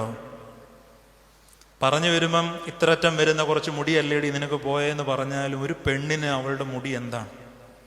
കീമോയെ കൊണ്ടുണ്ടായ ശരീരത്തിൻ്റെ മുഴുവൻ ക്ഷീണവും തളർച്ചയും ഇവർക്ക് മറക്കാം, കുഴപ്പമില്ല, സഹിക്കാം. പേറ്റുന്നോ അനുഭവിച്ച അമ്മയാണ്. ഇതാണ് പ്രശ്നം. ശരീരത്തിലെ 203 അസ്ഥികൾ ഒരു സമയം ഒടിയുന്ന വേദന, പ്രസവ വേദനയിൽ അറിഞ്ഞൊരു സ്ത്രീക്ക് കീമോയുടെ ഇതിനെ അതിജീവിക്കാൻ പറ്റും. പക്ഷെ മനുഷ്യരുടെ മുമ്പിൽ പിന്നെ ഒതുക്കിയിട്ടിരുന്ന ഈ മുടി കെട്ടോടിങ്ങനെ പോയാലോ? എന്താണ് ഈ നഷ്ടത്തിൻ്റെ വേദന? നഷ്ടങ്ങളെ നമ്മൾ എങ്ങനെ നേരിടും സ്നേഹമുള്ളവരെ? കുറച്ച് നാൾ മുമ്പ് ഈ ഡിസംബർ മാസം തന്നെ ഒരാൾ 3 മാസത്തോടെ ഗർഭമെടുക്കുന്ന ഒരു ഭാര്യയുമായിട്ടൊരു ആശുപത്രി പോയി ചെക്കപ്പിന് പോയതാണ്. ഒരു ക്രൈസ്തവ മാനേജ്മെൻറ്റിൻ്റെ ആശുപത്രി ആയതുകൊണ്ട് ഡിസംബർ 1-ാം തീയതി മുതൽ തന്നെ ആശുപത്രിയുടെ ഓരോ മുക്കിലും മൂലയിലും ഇങ്ങനെ ഈ പുൽക്കൂട് ഒരുക്കി വെച്ചിട്ടുണ്ട്. കത്തോലിക്ക സഹോദരങ്ങൾക്ക് ഈ പുൽക്കൂട് ഇച്ചിരികൂടെ പ്രാധാന്യമുണ്ടല്ലോ. ഡിസംബർ 1-ാം തീയതി മുതൽ അവർ ഔസേപ്പിനെയും മറിയത്തെയും ആടുകളെയും ഒട്ടകത്തെയും ജ്ഞാനികളെയും ആട്ടിടയന്മാരെയും എല്ലാം ഇങ്ങനെ ഒരുക്കി വെക്കും. 25-ാം തീയതി മാത്രമേ യേശുവിൻ്റെ കുഞ്ഞ് ശില്പം അതിനകത്ത് വെക്കത്തുള്ളൂ. ഈ മനുഷ്യൻ ഡിസംബർ 1 മുതൽ 3-ാം മാസം ഗർഭിണിയായ ഭാര്യയെ കൊണ്ട് ഇങ്ങനെ ചെക്കപ്പിന് പോകുന്നുണ്ട്. ആശുപത്രിയുടെ ഓരോ മൂലയിലും ഇങ്ങനെ ഇത് കാണുമ്പം ഈ ഒരു കൗതുകം തോന്നി. അറിയത്തില്ല ഇതെന്തുകൊണ്ടാണ്. യേശു കുഞ്ഞ് മാത്രമില്ല, ബാക്കി ഒട്ടകവും മാലാഖയും എല്ലാവരും ഉണ്ട്. കർത്താവ് യേശു കുഞ്ഞിനെ കാണുന്നില്ല.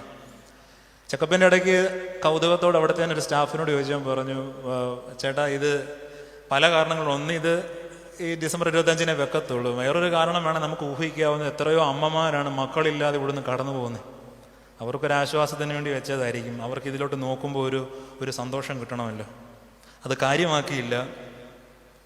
ഡിസംബർ മാസം ഒരു 10, 11, 12 ഒക്കെ ആയപ്പോഴത്തേക്ക് ജീവിതം വല്ലാതെ ഇങ്ങനെ വഴിമാറാൻ തുടങ്ങി ഈ മനുഷ്യൻ്റെ. 3-ാം മാസത്തെ സ്കാനിങ്ങിലാണ് ഒരു കാരണവശാലും ഈ ഗർഭാവസ്ഥ മുൻപോട്ട് കൊണ്ടുപോകാൻ പറ്റത്തില്ലെന്ന് മനസ്സിലാകുന്നത്. തീ തിന്നുകൊണ്ടാണ് ഈ സ്കാനിങ് റൂമിൻ്റെ വെളിയിൽ ഈ മനുഷ്യൻ ഇരിക്കുന്നത്. സ്കാനിങ് കഴിഞ്ഞ് അവർ പറയുന്നുണ്ട്, ഒരു കാരണവശാലും, കാരണം കുഞ്ഞ് നഷ്ടപ്പെടും, അമ്മയുടെ ജീവനും ആപത്താണ്, നമുക്കിത് അബോർട്ട് ചെയ്ത് മാറ്റണം, കളയണം. അബോർഷന് വേണ്ടിയുള്ള മരുന്ന് കൊടുത്ത് 3 മാസം വളർച്ചയെത്തിയ കുഞ്ഞിനെ സ്വാഭാവിക ജനനത്തിൽ കൂടെ തന്നെ പുറത്തെടുക്കാൻ വേണ്ടി ഇങ്ങനെ കാത്തിരിക്കുന്നു. ദൈവമല്ലാതെ ആരും കൂടില്ല. പാതിരാത്രി ഒരു 2 മണി സമയം ഇവൾക്ക് പ്രസവവേദന വന്ന് മരിച്ച 3 മാസം പ്രായമുള്ള ഈ കുഞ്ഞിനെ പുറത്തെടുക്കുന്നുണ്ട്. പാതിരാത്രി 2 മണി സമയത്ത് ലേബർ റൂമിൻ്റെ വെളിയിൽ ഈ മനുഷ്യനല്ലാതെ വേറെ ആരുമില്ല. ഒരു ട്രേക്കകത്ത് ഒരു പേന വലുപ്പത്തിൽ കൈകാലുകളും തലയും രൂപപ്പെട്ട 3 മാസമായി കുഞ്ഞിനെയും മറുപിള്ളയും കൊണ്ടുവന്ന് നേഴ്സ് ഇങ്ങനെ കാണിച്ചു വെച്ച് പോയി. ലേബർ റൂമിൻ്റെ വെളിയിൽ ഇങ്ങനെ തകർന്നിരിക്കുമ്പം അവിടെയും വെച്ചിട്ടുണ്ട് ഒരു പുൽക്കൂട്. അതിനകത്തോട്ട് നോക്കിയപ്പോഴും യേശു ഇല്ല, മറിയവും യോസേപ്പും എല്ലാവരും ഉണ്ട്, അവർക്കും കുഞ്ഞില്ല. അന്ന് ആ പാതിരാത്രിയിൽ ആ പുൽക്കൂടി മനുഷ്യന് കൊടുത്ത ഒരു ആശ്വാസവും തണുപ്പും തണലും ഉണ്ട്.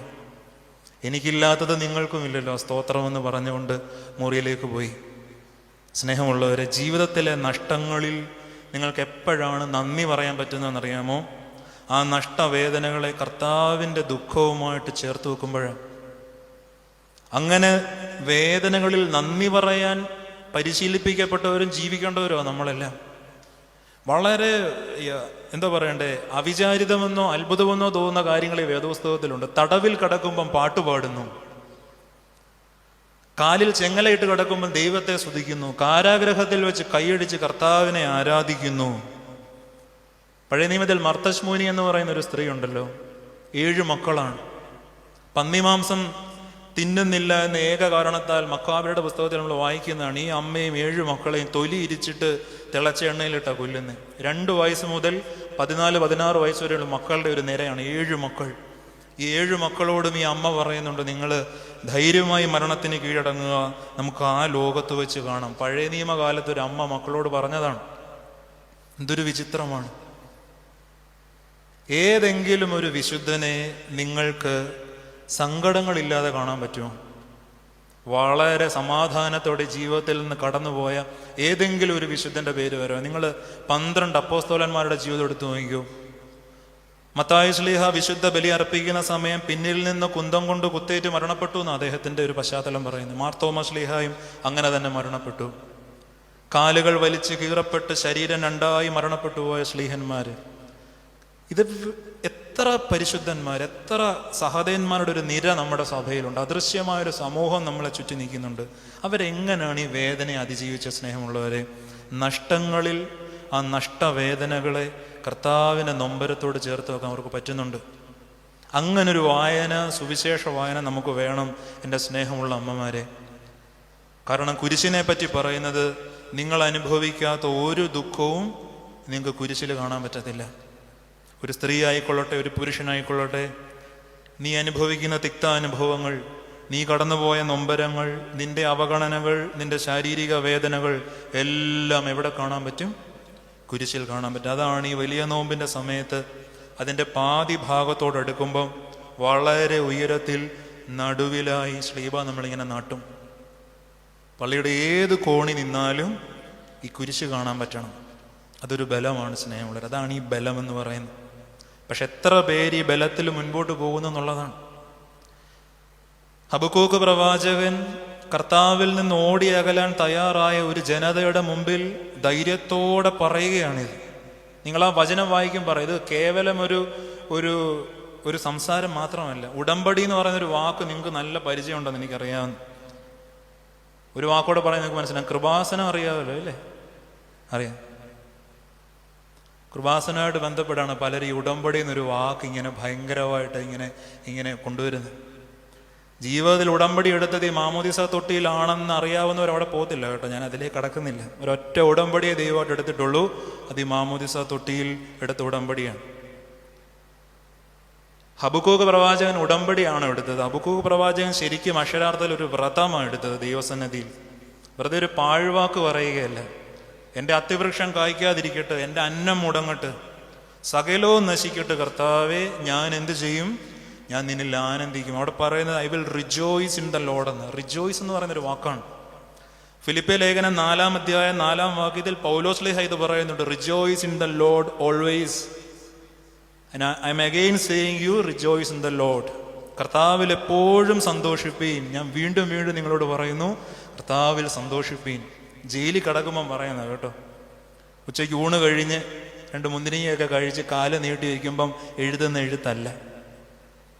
അടികൊണ്ട് പുറം പൊളിഞ്ഞ് തൊടലുകൊണ്ട് കാല് മുറിഞ്ഞ് പട്ടിണി കിടന്ന് ഒരിറ്റ് വെള്ളം ഇറക്കാനില്ലാതെ ജയിലിൽ കിടക്കുമ്പോഴാണ് പറയുന്നത്, എൻ്റെ പൊന്നുമക്കളെ കർത്താവിൽ അങ്ങോട്ട് സന്തോഷിച്ചാട്ടെന്ന് പറയുന്നത്. അങ്ങോട്ട് ആർത്ത് സന്തോഷിച്ചാട്ട്. ജോയ് എന്നൊരു വാക്കല്ല കേട്ടോ, റിജോയ്സ് എന്നൊരു വാക്കാണ് പറയുന്നത്. രണ്ടും തമ്മിൽ വ്യത്യാസമുണ്ട്. ജോയ്ഫുൾ ക്രിസ്മസ്, മെറി ക്രിസ്മസ് എന്നൊക്കെ പറയുന്ന ആ ജോയ് അല്ലേ ഇവിടെ. റിജോയ്സ് എന്ന് പറയുന്ന ഒരു വാക്കാണ്. റിജോയ്സ് എന്ന് പറഞ്ഞാൽ നിങ്ങളിങ്ങനെ സന്തോഷത്തിൽ ഇങ്ങനെ നിറഞ്ഞിട്ട് ആ സന്തോഷം ചുറ്റുമുള്ള സകലരിലേക്കും പകരുന്ന ഒരു അനുഭവമാണ് ഈ റിജോയ്സ് എന്ന് പറയുന്നത്. ക്രിസ്തുമസിന്റെ പാതിരാവിൽ മഞ്ഞത്തിങ്ങനെ ചുരുണ്ടോടി കടന്ന ആട്ടിടയന്മാരുടെ മീതെ ഒരു ദൂതൻ ആദ്യം വന്നിട്ട് പറയുന്നുണ്ട്, എല്ലാവരും ഒന്ന് എഴുന്നേറ്റ്, സകല ജനത്തിനും ഉണ്ടാകുന്ന ഒരു മഹാസന്തോഷം ഞാൻ നിങ്ങളെ അറിയിക്കുന്നു. ഒരു മഹാസന്തോഷം എന്ന് പറയുന്നത്. കാരൻ എന്ന് പറയുന്ന ഒരു ഗ്രീക്ക് വേർഡ് അവിടെ ഉപയോഗിക്കുന്നത്. കാരൻ ഒരു മഹാസന്തോഷമാണ്. നിങ്ങളുടെ വാക്കുകൾ കൊണ്ട് നിങ്ങൾക്ക് വർണ്ണിക്കാവുന്നതിൻ്റെ അപ്പുറത്തെ ഒരു സന്തോഷം. എന്താണ് സ്നേഹമുള്ളവരെ? കർത്താവിലേക്ക് തിരിയുമ്പോഴത്തേക്ക് ആനന്ദത്തെ പറ്റി നമുക്ക് എന്ത് ബോധമാണുള്ളത്? ഹബക്കൂക്ക് എന്ന് പറയുന്നൊരു വാക്കിൻ്റെ അർത്ഥം, ഈ ഹബുക്ക് എന്ന് പറയുന്നൊരു വെർബാണ്. എബ്രായ ഭാഷയിൽ ഒരു ക്രിയാപദമാണ്. ഹബുക്ക് എന്ന് പറഞ്ഞാൽ കെട്ടിപ്പിടിക്കുക എന്നർത്ഥം. എംബ്രേസ് ചെയ്യുക, ഇങ്ങനെ വാരി പുണർന്ന് ഈ വിടാതെ പിടിക്കുക എന്ന് പറയുന്നൊരു പ്രയോഗമാണ് ഈ ഹബുക്ക് എന്ന് പറയുന്നത്. അതിൽ നിന്നാണ് ഹബക്കൂക്ക് വരുന്നത്. കർത്താവിൻ്റെ സന്തോഷത്തിൽ മുറുകെ പിടിക്കുന്ന മനുഷ്യനെന്നാണ് പാരമ്പര്യം പറയുന്നത് ഈ മനുഷ്യനെ പറ്റി. എന്തൊക്കെ സംഭവിച്ചാലും ഞാൻ എൻ്റെ കർത്താവിൽ ആനന്ദിക്കുമെന്ന് പറഞ്ഞ് ഇങ്ങനെ കെട്ടിപ്പുണർന്ന് കിടക്കുന്ന ഒരു മനുഷ്യന് ഹബക്കൂക്ക് എന്നല്ലാതെ പിന്നെ എന്ത് പേരാണ് കൊടുക്കുക? എന്താണ് സ്നേഹമുള്ളവരെ ദൈവത്തിലുള്ള ഈ സന്തോഷം എന്ന് പറയുന്നത്? പള്ളി വരുമ്പോൾ നമുക്ക് സന്തോഷം ഉണ്ടാകുന്നുണ്ടോ? ഒരു കൗമ ചൊല്ലുമ്പോൾ നിങ്ങൾക്ക് സന്തോഷം തോന്നാറുണ്ടോ? നോമ്പ് നോക്കുമ്പോൾ നിങ്ങൾ സന്തോഷിച്ചിട്ടുണ്ടോ? ഒരു 3 മണി വരെ 40 ദിവസം ഉപവസിച്ച് വയറ് കത്തി പട്ടിണി കിടക്കുമ്പോൾ നിങ്ങൾക്ക് സന്തോഷം തോന്നിയിട്ടുണ്ടോ? വെളുപ്പിനെ 6 മണിക്ക് പള്ളി ധനഹാട ശുശ്രൂഷ വെച്ചാൽ 5:45 തന്നെ വീട്ടിലെ ജോലി ഒതുക്കി ഇവിടെ വന്ന് 6 മണി തൊട്ട് 9:30 വരെ ശുശ്രൂഷ നിൽക്കുമ്പം നിങ്ങൾ സന്തോഷം അനുഭവിച്ചിട്ടുണ്ടോ? സ്നേഹമുള്ളവരെ, ഞാൻ ഉൾപ്പെടെ നമ്മളെല്ലാം ആവശ്യങ്ങൾക്ക് വേണ്ടി ഓടി പള്ളി വരുന്നവരാണ് മിക്കവരും. അങ്ങനെ അല്ലാത്തവരുണ്ടെങ്കിൽ ഞാൻ അവരുടെ കാലെ തൊടുന്നു. ഞാൻ അങ്ങനാണ്. ഞാൻ ആഗ്രഹിക്കുന്നത് കർത്താവിനെ സ്നേഹിച്ച ആ സന്തോഷത്തിൽ വരാൻ വേണ്ടിയാണ്. ഈ പള്ളിക്കകത്ത് വന്നിട്ട് എനിക്ക് സന്തോഷം. നമുക്കിന്ന് സന്തോഷം കോട്ടയത്ത് ലുലുമാൾ വന്നാൽ നമുക്കിന്ന് വലിയ സന്തോഷം എന്ന് പറയുന്നത്. ആ പ്രദേശത്തോട്ട് പോകാൻ പറ്റത്തില്ല. തുണിയെടുക്കാൻ പോകുന്നതാണ് സന്തോഷം, സ്വർണം എടുക്കുന്നതാണ് സന്തോഷം, ബിരിയാണി കഴിക്കുന്നതാണ് സന്തോഷം. ഇതിൻ്റെ എല്ലാം അപ്പുറം എല്ലാം നഷ്ടപ്പെട്ടാലും ഞാൻ എൻ്റെ കർത്താവിൽ സന്തോഷിക്കും, ആനന്ദിക്കുമെന്ന് പറയാൻ പറ്റുന്ന എപ്പോഴാണ്? സ്നേഹമുള്ളവരെ, നമുക്കതൊന്ന് നോക്കാം. എന്താണ് ഈ ആനന്ദമെന്ന് ഈ ഹബക്കൂക്കും പൗലോസ് ശ്ലീഹയൊക്കെ പറയുന്നത്? കുറച്ച് നാളുകൾക്ക് മുമ്പ് നമ്മുടെയൊക്കെ ഇടയിൽ പ്രചാരത്തിലിരുന്ന ഒരു പുസ്തകത്തിലെ ഒരു വരിയാണ്. റഷ്യയിലുണ്ടായിരുന്ന ഒരു വലിയ സാഹിത്യകാരനാണ് ഈ ഫയദോർ ദസ്തയേവ്സ്കി എന്ന് പറയുന്ന ഒരു സാഹിത്യകാരൻ. നിങ്ങൾ ഫയദോർ, ആ മനുഷ്യന് ലോക എഴുത്തുകളുടെ ചരിത്രത്തിൽ ഏറ്റവും വലിയ ക്ലാസിക്കുകൾ എഴുതി മൺമറഞ്ഞൊരു മനുഷ്യനാണ്. തോമസ് മെട്രൺ എന്നൊക്കെ പറയുന്ന ധ്യാനഗുരു പറയുന്നത് അദ്ദേഹത്തിന് യേശുവിനെ കിട്ടിയത് സുവിശേഷത്തിൽ കൂടെ അല്ല, ഈ ദസ്തയേവ്സ്കിയുടെ എഴുത്തുകളിൽ കൂടാന്നാണ് പറയുന്നത്. അത്രത്തോളം ഇങ്ങനെ കർത്താവിനെ മുൻനിർത്തി വിഷാദിച്ച് സന്തോഷിച്ച് യേശുവിനെ പകർന്നു കൊടുത്തൊരു മനുഷ്യനാണ്. കാരമസോവിലെ സഹോദരന്മാർ എന്നൊക്കെ പറയുന്ന വിശ്വവിഖ്യാതമായൊരു പുസ്തകമൊക്കെ ഉണ്ട് അദ്ദേഹം എഴുതി. ഒരു ആയുസ്സിൽ നിങ്ങൾ ഒരു പുസ്തകമേ വായിക്കുന്നുള്ളെങ്കിലും ഈ ബുക്ക് വായിക്കണം എന്നൊക്കെയാണ് പറയുന്നത്. ഈ ദസ്തയേവ്സ്കി എഴുത്തുകളുടെയും അലച്ചിലിൻ്റെയും സങ്കടത്തിൻ്റെയും അവസാനം മരണക്കിടക്കയിൽ കിടക്കുന്ന ഒരു സമയമുണ്ട്. കുറച്ച് ദിവസങ്ങൾക്കോ മണിക്കൂറുകൾക്കോ ഉള്ളിൽ മരിക്കുമെന്ന് മനസ്സിലായപ്പോൾ ഈ മനുഷ്യൻ എന്ത് ചെയ്തെന്നറിയാമോ? ഭാര്യയായ അന്നെ കിടക്കടുത്തേക്ക് വിളിച്ചു. അന്നെ ആരായിരുന്നുവെന്ന് പെരുമ്പടവൻ എഴുതുന്നുണ്ട് ഒരു പുസ്തകത്തിൽ. സങ്കീർത്തനം പോലെ എന്ന് പറയുന്ന ഒരു പുസ്തകമുണ്ടല്ലോ, എക്കാലത്തെ മലയാളത്തിലെ ഒരു മനോഹര പുസ്തകമാണ്. അത് ഈ സ്റ്റെനോഗ്രാഫറായിട്ട് ദസ്തയേവ്സ്കിയുടെ ജീവിതത്തിലേക്ക് വന്ന അന്നയും ദസ്തയേവ്സ്കിയും തമ്മിലുള്ള ജീവിതത്തെ പറ്റി പറയുന്നൊരു പുസ്തകമാണ്. ഭാര്യയായ അന്നെ കിടക്കടുത്തേക്ക് വിളിക്കുന്നു. 4 മക്കളെയും വിളിക്കുന്നുണ്ട്. ഫയദോർ, അലക്സി, സോഫിയ, ല്യുപ്നോവ് എന്ന് പറയുന്ന 4 മക്കളെയും കിടക്കടുത്തേക്ക് വിളിക്കുന്നുണ്ട്. മരിക്കാൻ പോകുന്ന ഈ അപ്പൻ മകളോട് പറഞ്ഞു, വേദോസ്തം എടുക്കാൻ പറഞ്ഞു. മോള് വേദോസ്തം എടുത്തു. സുവിശേഷത്തിലെ ഒരു ഭാഗം റെഫറൻസ് ഉൾപ്പെടെ പറഞ്ഞു കൊടുത്തു. ധൂർത്തനായ മകൻ സമ്പത്ത് ദുർവിനിയോഗം ചെയ്തിട്ട് അപ്പൻ്റെ അടുത്തേക്ക് മടങ്ങി വരുന്ന ഒരു ഭാഗമാണ്. ഉറക്ക വായിക്കാൻ പറഞ്ഞു. തുടക്കം മുതൽ അവളത് ഈ മരിക്കാൻ കിടക്കുന്ന അപ്പൻ്റെ കിടക്കയ്ക്കരികിലിരുന്ന് മക്കളും ഭാര്യയും ഈ മനുഷ്യനും കേൾക്കത്തക്ക രീതിയിൽ ഉറക്ക വായിച്ചു. ഒരിടത്തൊരു മനുഷ്യനുണ്ടായിരുന്നു, ധനവാനായിരുന്നു. അയാളുടെ മകൻ വീതം പറ്റി പല സ്ഥലങ്ങളിൽ പോയി വേശ്യകളോട് ചേർന്ന് ധനം നാനാവിധമാക്കി കളഞ്ഞു. എല്ലാം കഴിഞ്ഞ് ഇങ്ങനെ അവസാനം ഈ മകൻ മടങ്ങി വന്നപ്പം അപ്പനിങ്ങനെ അവനെ പട്ടുചേല അണിയിച്ചു, പാദങ്ങൾക്ക് ചെരുപ്പിടിവിച്ചു, വിരലിന് പൊന്മോതിരം അണിയിച്ചു, കാളക്കുട്ടി ചേർത്ത് വിരുന്നു കൊടുത്തു. ഇത് പറഞ്ഞിട്ട് വായന നിർത്താൻ പറഞ്ഞു. എന്നിട്ട് മരിക്കാൻ പോകുന്ന ഈ മനുഷ്യൻ മക്കളോട് പറഞ്ഞൊരു കാര്യമുണ്ട്. മക്കളെ ശ്രദ്ധിച്ചു കേട്ടോണം, ഞാൻ പോവുകയാണ്. ജീവിതത്തിൻ്റെ ഏത് യാമത്തിൽ മടങ്ങി വന്നാലും നിങ്ങളെ കൈക്കൊള്ളുന്ന ഒരു അപ്പൻ നമുക്ക് സ്വർഗത്തിലുണ്ട്. ജീവിതത്തിൻ്റെ ഏത് സമയത്തും ഏത് യാമത്തിലും ഏത് ഇടർച്ചയിലും ഏത് അധപ്പതനത്തിൽ നിന്ന് നിങ്ങൾ മടങ്ങി വന്നാലും 2 കൈയും വിരിച്ച് നിങ്ങളെ പുണർന്ന് കൂട്ടിക്കൊണ്ടു പോകുന്ന ഒരപ്പൻ നിങ്ങൾക്ക് സ്വർഗത്തിലുണ്ട്. ഞാൻ പോവാണ്, ഞാൻ മരിക്കാൻ പോവാണ്. ഇത്ര മനോഹരമാണ് സ്നേഹമുള്ളവരെ.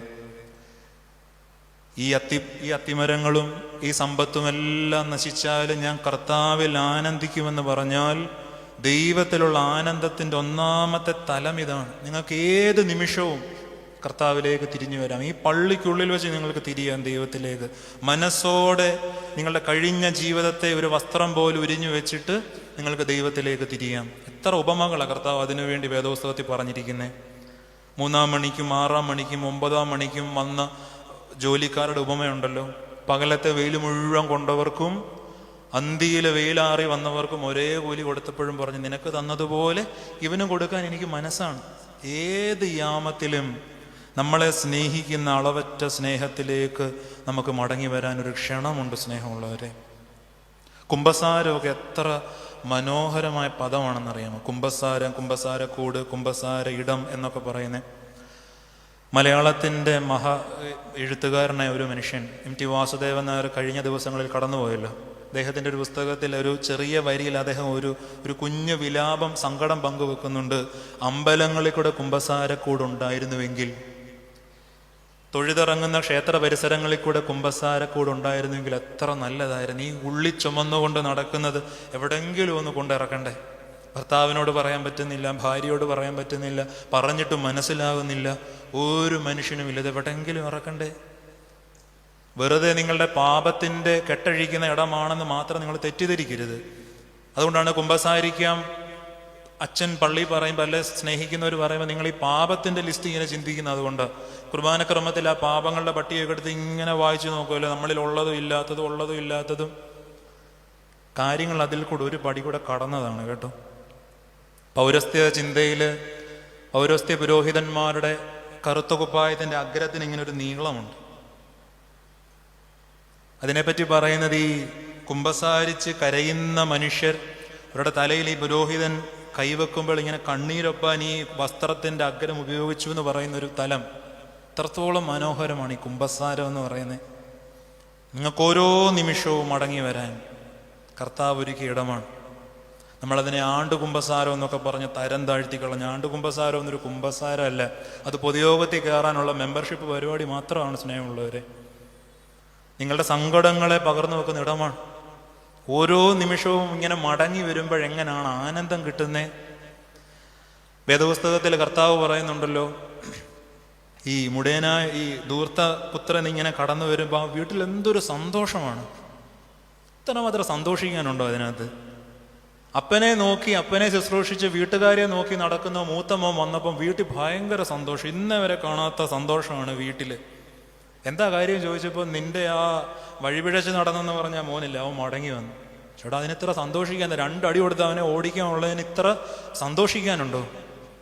ഇത്ര ഭാഗത്താണ് പറയുന്നത്, മനസ്സ് തിരിയുന്നൊരു പാപിയെ പറ്റി സ്വർഗത്തിൽ സന്തോഷമുണ്ടെന്ന്.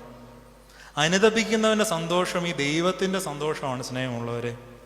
ഈ ആനന്ദ പകർച്ച എന്ന് പറയുന്നൊരു വാക്കുണ്ടല്ലോ. നിങ്ങൾക്ക് എന്തും നിങ്ങളുടെ ചുറ്റുമുള്ള മനുഷ്യരിലേക്ക് ഇങ്ങനെ പകർന്നു കൊടുക്കാം. നിരാശ പകർന്നു കൊടുക്കാം, ദൂഷ്യം പകർന്നു കൊടുക്കാം, നിങ്ങൾക്ക് സന്തോഷവും പകർന്നു കൊടുക്കാം.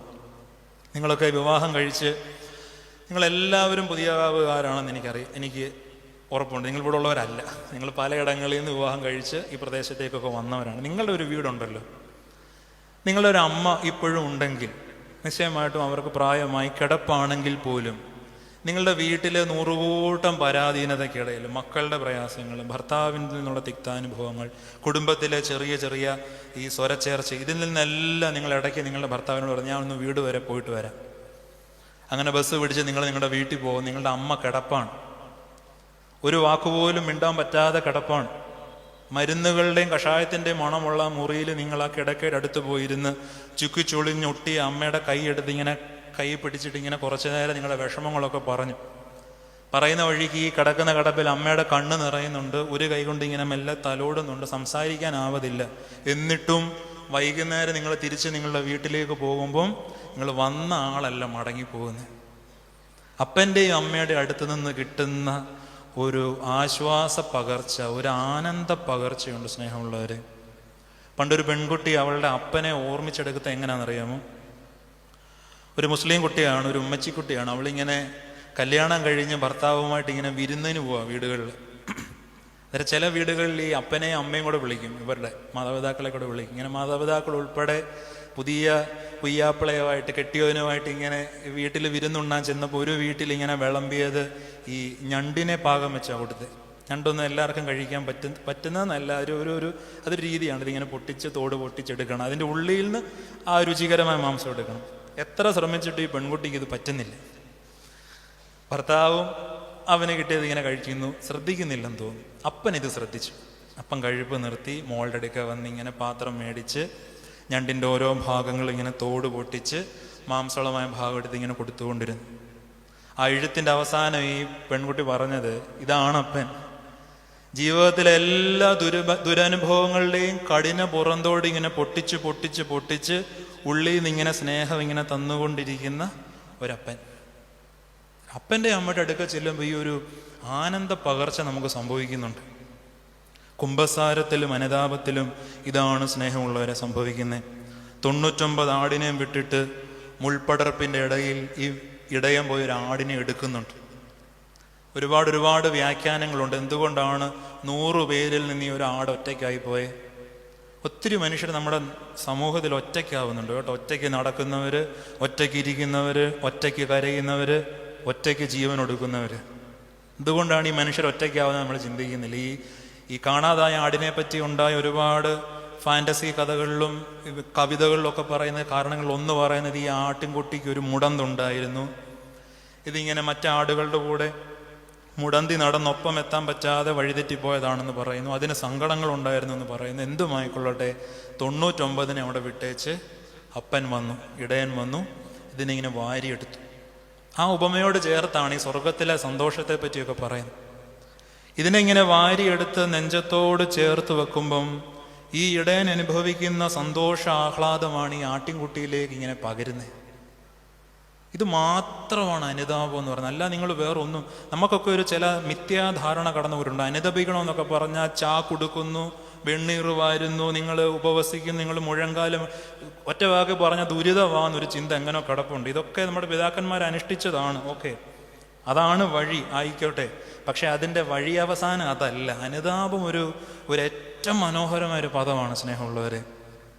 ജീവിതത്തിൻ്റെ ഏത് നിമിഷവും എൻ്റെ കർത്താവെ നിന്നെ ഞാൻ അറിഞ്ഞില്ലല്ലോ, ഇനി ഞാൻ നിന്നെ അറിയാം, എനിക്ക് നിന്നെ വേണം, ഞാൻ നിന്നെ സ്നേഹിക്കുന്നു എന്ന് പറയുമ്പോൾ ഒരു ആനന്ദം ഇങ്ങനെ സ്വർഗത്തിൻ്റെ കവാടം തുറന്ന് നമ്മളിലേക്ക് പെയ്തിറങ്ങും. സ്നേഹമുള്ളവരെ, എന്ത് ദുരിതങ്ങൾ പറ്റിയാലും ഞാൻ എൻ്റെ കർത്താവിൽ ആനന്ദിക്കും എന്ന് ഹബക്കൂക്കും പരിശുദ്ധ പൗലോസ്ലീഹായും വേദപുസ്തക പിതാക്കന്മാരും പറയുന്നെങ്കിൽ ആനന്ദത്തിൻ്റെ തലം ഇതാണ്. ഏതു നിമിഷവും നിങ്ങൾ മടങ്ങി വരുന്നതും കാത്ത് ഒരപ്പനുണ്ട്. അപ്പന് തന്നെ നിങ്ങൾ വിളിച്ച് പഠിക്കണം ദൈവത്തെ. നിങ്ങൾ വേറൊരു പദവും വിളിക്കുന്നത് കർത്താവിന് അത്ര ഇഷ്ടപ്പെടുമെന്ന് എനിക്ക് തോന്നുന്നില്ല. നിങ്ങളെ കാരുണ്യവാനെന്നോ സൽഗുണ സമ്പൂർണനെന്നോ മഹാകൃപയുള്ള, നമ്മുടെയൊക്കെ പ്രാർത്ഥനകൾ എത്ര വിവരണങ്ങളാണ്. ഒറ്റ വാക്ക് വിളി നിങ്ങൾ മനസ്സിൽ അപ്പാന്ന് വിളി. നിങ്ങളുടെ വീട്ടിൽ നിങ്ങളുടെ അപ്പനെ എന്താണ് വിളിക്കുന്നത്? നിങ്ങൾ ചാച്ചാന്നാണോ വിളിക്കുന്നത്? നിങ്ങൾ അച്ചാന്നാണോ വിളിക്കുന്നത്? അച്ചായാന്നാണോ വിളിക്കുന്നത്? കണ്ണടച്ച് പള്ളിയിൽ വന്ന മദ്ബഹായിലോട്ട് നോക്കി എൻ്റെ അച്ചായ, എൻ്റെ അപ്പ, എൻ്റെ ചാച്ച. നിങ്ങളുടെ ഭാരം ഇറങ്ങും. ഇതാണ് ആനന്ദത്തിൻ്റെ ഒന്നാമത്തെ തലം. ഒരു ഭാഗം കൂടി പറഞ്ഞുകൊണ്ട് ഞാൻ അവസാനിപ്പിക്കാം. വേദപുസ്തകത്തിൽ പഴയ നിയമത്തിൽ നമ്മൾ ഹാനോക്ക് എന്ന് പറയുന്ന ഒരു ദൈവ മനുഷ്യനെ കാണുന്നുണ്ട്. ഹാനോക്കിനെ പറ്റി ഒരൊറ്റ വർണ്ണനയേ ഉള്ളൂ. ഇങ്ങനെ ആയുസുള്ള നാൾ മുഴുവൻ ദൈവത്തിൻ്റെ കൂടെ നടന്നു എന്ന് പറയും. അതിന് വേറൊരു തലം കൂടെ ഉണ്ട്. ദൈവം ഈ മനുഷ്യൻ്റെ കൂടെയായിരുന്നു. സഹയാത്രികൻ എന്ന് പറയുന്നൊരു വാക്കുണ്ടല്ലോ, സഹയാത്രികൻ. എത്ര മനോഹരമാണ്. ഏദൻ തോട്ടത്തിൽ ആദ്യത്തെ ഹവ്വായി വൈകുന്നേരങ്ങളിൽ ഇങ്ങനെ ദൈവം ഒരു വൈകുന്നേര നടത്തത്തിന് വരുന്നു എന്ന് പറയുന്നുണ്ട്. അവിടെ ഇങ്ങനെ കഥകളൊക്കെ പറഞ്ഞും കൊച്ചു വർത്താനമൊക്കെ പറഞ്ഞ് ഇങ്ങനെ ഏദൻ്റെ മരച്ചില്ലുകൾക്കിടയിൽ കൂടെ തോട്ടത്തിനിടയിൽ കൂടെ ഇങ്ങനെ നടക്കാൻ. നൂറ്റാണ്ടുകൾ കഴിഞ്ഞ് എമ്മവോസിലേക്ക് ചെല്ലുമ്പോൾ ഈ നടപ്പ് നിങ്ങൾ കാണുന്നുണ്ട്. 2-3 ശിഷ്യന്മാരിങ്ങനെ സങ്കടപ്പെട്ടു പോകുമ്പോൾ അവരുടെ കൂടെ ഇങ്ങനെ നടക്കുക. കർത്താവിലുള്ള ആനന്ദത്തിൻ്റെ മറ്റൊരു തലം ഇതാണ് സ്നേഹമുള്ളവരെ. നമ്മുടെ കൂടെ ഇരിക്കും കർത്താവ് നമ്മുടെ കൂടെ ഇരിക്കും. വെറുതെ കൂടെ ഇരിക്കുമല്ല, നിങ്ങളെ അറിഞ്ഞ് നിങ്ങളുടെ കൂടെ ഇരിക്കും. കഴിഞ്ഞ കുറച്ച് നാളുകൾക്ക് മുമ്പ് ഞാനൊരു ആശുപത്രിയിൽ ഒരു അച്ഛനെ കാണാനായിട്ട് പോയി. നിങ്ങൾക്ക് പേര് ചിലപ്പോൾ നിങ്ങൾക്ക് അറിയായിരിക്കും, രാജു പറക്കോട്ട് അച്ഛൻ എന്ന് പറയുന്ന നമ്മുടെ സുറിയാനി പണ്ഡിതനായ ഒരു വൈദികനാണ്. അർബുദ രോഗം കൊണ്ട് അദ്ദേഹം അങ്ങേയറ്റം ക്ലേശിച്ചിരിക്കുന്നൊരു സമയത്താണ് ആശുപത്രിയിൽ ഈ അവിവാഹിതനായ പുരോഹിതനെ കാണാൻ വേണ്ടി പോകുന്നത്. അങ്ങേയറ്റം അർബുദം വന്ന് തകർന്നടിഞ്ഞിരിക്കുന്നൊരു സമയമാണ്. ആഹാരം പോലും ഇറക്കാൻ പറ്റാതെ ദുരിതത്തിലിരിക്കുന്നൊരു സമയമാണ്. ഈ അച്ഛനെ കാണാൻ മാസങ്ങളോളം പുഷ്പവരിയുടെ ആശുപത്രി മുറിയിൽ ഇങ്ങനെ മാസങ്ങളോളം കഴിഞ്ഞൊരു സമയം ഈ അച്ഛനെ ശുശ്രൂഷിക്കുന്നത് ജ്യേഷ്ഠനാണ്. എനിക്ക് തോന്നുന്നു സെമിനാരിയിൽ നിന്നോ അല്ലെങ്കിൽ ജോലി നടത്തുന്നോ മറ്റാരെയും കിട്ടാഞ്ഞിട്ടല്ല, ഈ ചേട്ടനാണ് ഇങ്ങനെ ഈ അച്ഛനെ ഇങ്ങനെ ശുശ്രൂഷിക്കുന്നത്. ചൂടുവെള്ളം കൊടുത്തും ആഹാരം കൊടുത്തും ദേഹം തുടച്ചും കുടുംബം വിട്ടു കൂടെ വന്നിരിക്കുന്ന ഒരു ചേട്ടൻ.